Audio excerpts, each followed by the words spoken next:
তারাপীঠের মন্দির কিভাবে তৈরি হয়েছিল জানেন? তারাপীঠের আগের নাম ছিল চণ্ডীপুর।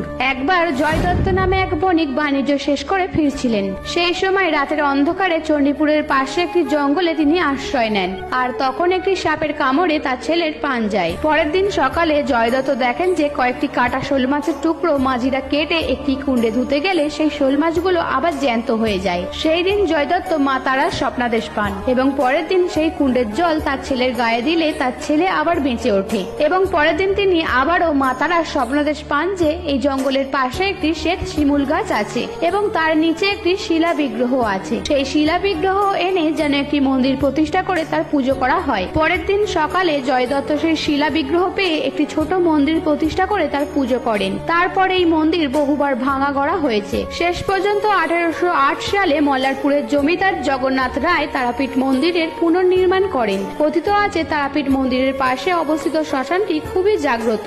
এটাও বলা হয় তন্ত্র সাধকরা এখানে বসে সাধনা করলে খুব সহজেই সিদ্ধি লাভ করতে পারেন। এমনকি এখানে বসেই বামাখ্যাপা সাধনা করেছিলেন। ভিডিওটা যদি ভালো লাগে অবশ্যই কমেন্ট বক্সে জয় মা তারা লিখতে ভুলবেন না।